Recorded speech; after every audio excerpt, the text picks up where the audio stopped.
அப்பா என்று கவின் குரல் கேட்டு ரவி பதறி எடுத்துக்கொண்டு வீட்டுக்குள் இருந்து ஓடி வந்தார். ஆனால் அந்தச் சிறுவன் கூப்பிட்டது தன் அப்பாவை அல்ல, தன் சித்தப்பாவான ரவியை.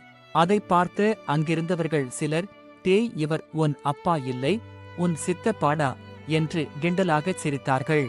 அந்தச் சின்ன பையன் சுற்றும் முற்றும் பார்க்காமல் ரவியின் கையை பிடித்துக் கொண்டு சொன்னான், எனக்கு தெரியும், ஆனா நான் அழும்போது தூக்குறது இவங்கதான்.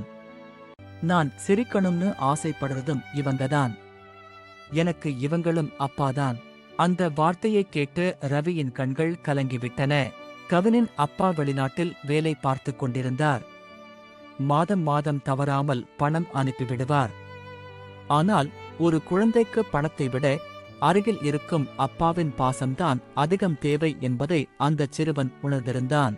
அந்த பாசத்தை ஒரு நாள் கூட குறையாமல் ஒரு தந்தையாய் நின்று வாரி வழங்கிக் கொண்டிருந்தவர் ரவி. அன்று அந்தச் சிறுவன் சொன்ன அப்பா என்ற வார்த்தை ரவியின் வாழ்நாள் சொத்தானது. காலங்கள் உருண்டோடின. கவின் வளர்ந்து பெரியவனானான். தன் முதல் வேலைக்கான சம்பளப் பணத்தை எடுத்துக்கொண்டு தன் சித்தப்பா ரவியிடம் சென்றான். அந்த பணத்தை ரவியின் கையில் வைத்து அவன் கண்கள் கலங்கச் சொன்னான், சித்தப்பா, இத்தனை வருஷம் வெளிநாட்டுல இருந்து பணம் மட்டும் அனுப்பி எனக்கு என்ன வேணும்னு தெரியாத அப்பா இருந்தார்.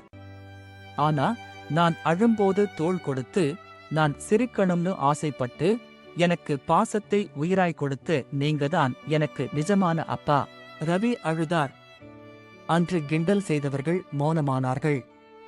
பணம் ஒரு மனிதனை தந்தையாக்காது, அவன் காட்டும் பாசம்தான் ஒருவனை தந்தையாக்கும் என்பதை ரவி நிரூபித்தார்.